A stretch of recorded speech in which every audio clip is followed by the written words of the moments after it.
Good people, what's going on? Welcome to another episode of Blazin Takes. I am Rick Blaze, and my main guy, Siege, is here with me as my co-host. Siege, how are you doing today, bro? Another beautiful day here in SimWorld. A nice Wednesday. We got hump day here, ready for us. Ready to ride this camel. What do we got today? I'm actually ready to ride this camel, man. Congratulations. He has been invited officially to the picnics. So make sure you guys missed the episode on yesterday. My man has officially made it over to our side, over to the brothers. It's brother Siege, by the way, at this point in time. You know what I mean? So let's get into it, man. Let's talk about what everybody's talking about. There was a statement made about how the West has kind of been, somewhere in the West, been kind of quiet. The Neo region has been kind of quiet, particularly the West. And the reason why they went to the West, I'm sure, because a lot of recruits was going on in the West. But it was talks about who do you think out of those teams in the Western Conference who had, I call it murderer's row last season, has the best chance of snapping and grabbing the best recruits. Steve, what's your take on that? It's really like a tough one because there's a lot of different things that a top recruit's look for. And usually we assume that the first thing they're looking at is playing time. They want to get playing time. They want to get on that court, and they want to ball out, show what they can do. For that reason, if we're talking about the Cali teams out there on the West Coast, West Coast Ballers has two guys on their roster right now. I mean, there is a lot, and neither of them are stars. Like, neither of them are, like, takeover guys, number ones. So, really, there's so much opportunity for a number one recruit, number two recruit, whoever it may be, to go to West Coast and have a system built around them. But that being said, I think the team that has the best shot of it, I think it's Showtime. Because I think they're right in the middle. Because Bay Area Breakers, look, they've got a great roster already constructed. They're looking for a few key pieces. But odds are you're not coming in as a recruit and going to be the number one there. They got Xavier Pope coming back. Trey Hyman's there. Right. Sean Hyman. Right. But they could get a few really good recruits to fill in. And then, like I said, West Coast, they got a lot of spots. But I think Showtime's kind of right in that sweet spot. They do have space. If you're good enough, you could come in and be that number one right now, depending on what kind of recruits they pull in. But they also have some good pieces around. So they're somewhere in the middle of those two. And Showtime, one, they've got the most assets. They can bring in the most. Two, it's the biggest stage. If you're a recruit and you're looking to get playing time and you're looking to kind of be on the big stage, get those college views, see if those scouts can see you, Showtime, I think, provides the best option for that. So I'm going to go ahead and put my take out there. I think Showtime ends up pulling out the best recruiting class out there in Cali. Cool. Hey, look, that's not a bad answer at all. You know, I love me some Showtime, but I'm going to have to defer differently on this one. I'll say Best Coast. For all of us, they have only two players on the damn roster. So not only can they offer recruits playing time, but they can do something that Showtime can't do.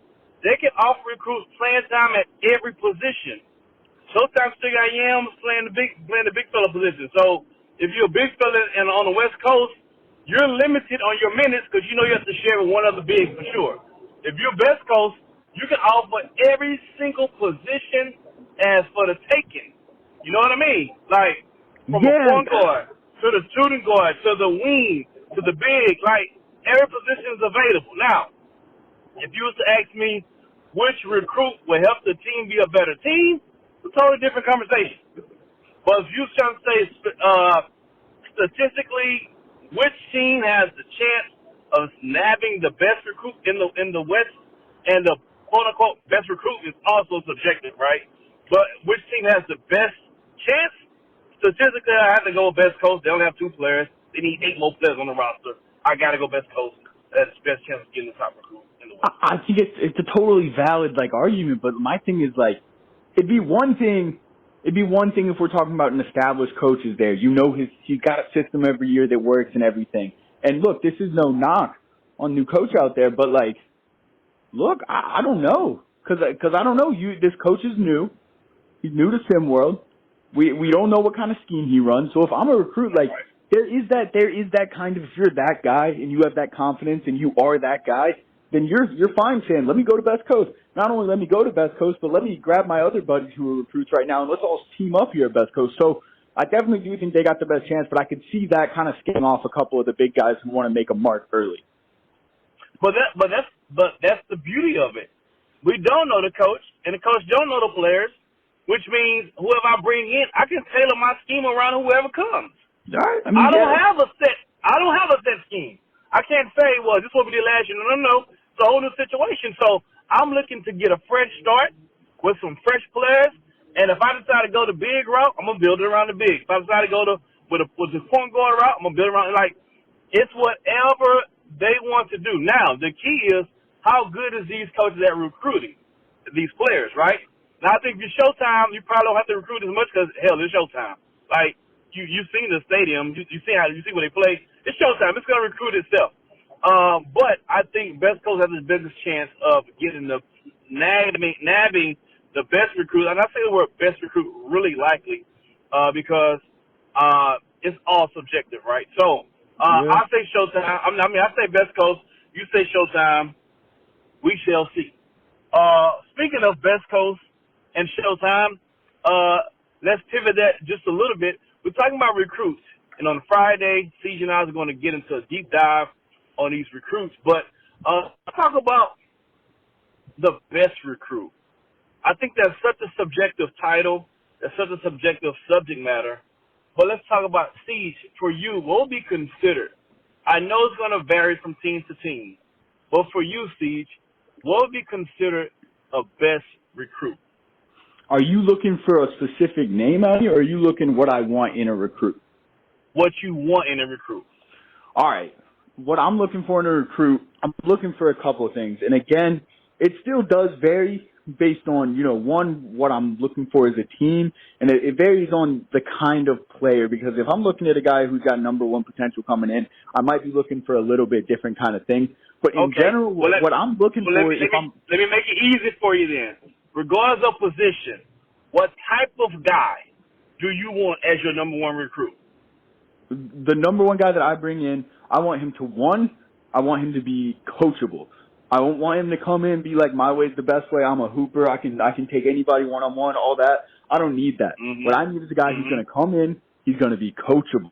He's going to learn a scheme. He's going to be humble. He's going to say, all right, I'm going to play whatever role you need me to. He's going to be a team player. I'm looking for a guy who understands basketball, not a guy who wants to make the league like, yes, these kids should be looking out for themselves. But if I'm a coach looking for a recruit, I'm kind of looking for those scrappy guys. Those guys who have that chip on their shoulder, like whatever I got to do to make this team win, to get myself more playing time, to get a bigger role, whatever I got to do, that's what I want. So if I'm a coach looking for recruits, I'm looking for the scrappy guys with something to prove. Hey, you know what? I'm not mad at that. I like all those statements. I'm going to double down a little bit on that. I do feel the same. Coachable guy is important. That's probably number one. Number two is so coachable guy for me is number one. Number two, I know this is probably shouldn't go this high on most people's list, but it's very high on mine. You gotta have that dog in you, man. I need a dog. You my number one, man. I don't need no nice number one. I need a dog, man. I mean, you can be a nice guy off the court, but on the court, you gotta be coming for them guys next, and that has to be your mentality. So I don't get really frustrated when I see some of these young men expressing how they feel and showing their emotion. I'm cool with that. There's a right and a wrong way to do it, but overall, I'm cool with that because I need you, like Dion says. Dion said he's looking for certain skill positions. He wants the guys that come from a single-parent household. I don't want you to have a mother and father. I want you to have a struggle. I want you to have something to talk about. I want you to have a chip on your shoulder. Because, see, I can't teach you how to be a dog. You either is or you isn't. Simple. It's simple. Period. You either got it in you or you don't. You can't get that dog. You either got it in you or you don't. I can teach you how to get a better jump shot. I can teach you how to see the game better. But I can't teach you to be a dog. So number one, you need to be coachable. So I need you to learn what I need you to learn, how I need you to learn. And number two, I need you to be a dog. If you can got those two first things together, everything else we can work out, baby. We can figure the rest of that out. I can get behind that. I gotta have dogs on my team. I gotta have those scrappy guys. Gotta have. And your whole team ain't gotta be dogs. But the more dogs you got, the better off you will be. You know what I'm saying? Your whole team ain't Absolutely. gotta be dogs, but you got at least one or two guys. You gotta have at least one or two guys that's gonna enjoy doing that dirty work. He loves setting the screen. He loves it. I think that's why I like when speaking of Showtime. That's why I like Corey Yams, because he likes that dirty stuff. He will say it in thread.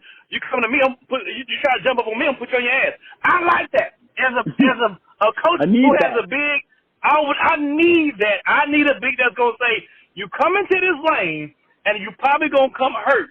I like that. That's the kind of mentality that you should have on the court. Now, you have to be controlled with it, of course, right? But that mentality is what I'm looking for. Me personally, I can't speak for other coaches. Me personally, that's the kind of stuff that gets me going. I could get down with having one or two of those guys. You got too many, and you end up with the Saints defense under Sean Payton when he got penalized for all that. You got that headhunter fine going on, but a couple of those guys contained, I'm here for it. Yeah, a couple of those guys who sit in the corner and talk to themselves after the game that they just not quite right. You need one or two of those guys who probably should be wearing a helmet and riding the short bus. You need one or two of those short bus guys.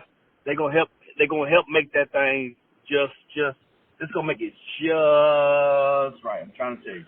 One of those kids. It's one of those kids who he's a football player. He plays defense like he's a football player. You know the kids I'm talking about.